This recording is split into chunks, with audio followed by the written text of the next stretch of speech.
Flight ఇంకో 2 గంటలు లేటా? అలా కానివ్వండి. ఓ మై గాడ్, ఎప్పుడు లేనిది ఈవేళ ఇంత లేట్ అవ్వాలా? బేబీని ఎప్పుడు చూద్దామని అనుకుంటుంటే డాడీ డాడీ బేబీ. మమ్మీ బాగున్నావమ్మా శిల్ప? ఏ డాడీ మీరు ఎయిర్పోర్ట్ కి రాలేదు? నేను మీతో మాట్లాడినా. ఓహో, తప్పు మాది కాదమ్మా, విమానందే. అవునమ్మా, ఇప్పుడే ఫోన్ చేశాను. ఎయిర్ ఇండియా ఫ్లైట్ 2 గంటలు లేట్ అని చెప్పారు. నేను కనుక్కోమన్నది సింగపూర్ ఎయిర్లైన్స్ ఫ్లైట్ అయితే నువ్వు ఎయిర్ ఇండియా టైం కనుక్కుంటావా? ఏదైనా విమానమే కదండి. షటప్. మాటతో చెప్తా బేబీ, ఇప్పుడు అసలు సంగతి తెలిసింది కదా? డాడీ మీద కోపం పోయిందా? లేదంటే చెప్పు. No daddy please stop it.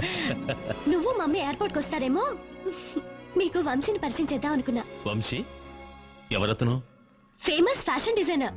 Fashion designer? అవును డాడీ, మొన్న ఆస్ట్రేలియాలో ఇంటర్నేషనల్ కాంపిటీషన్ లో ఫస్ట్ వచ్చాడు. ఓ, నేను అతన్ని ప్రేమించాను, పెళ్లి చేసుకోవాలనుకుంటున్నా. అబ్బాయి ఎవరో ఏంటో తెలియకుండా బేబీ, నీ ఇష్టాన్ని నేను ఎప్పుడన్నా కాదన్నానా? రేపోసారి అతన్ని మన హోటల్లో నన్ను కలవమని చెప్పు.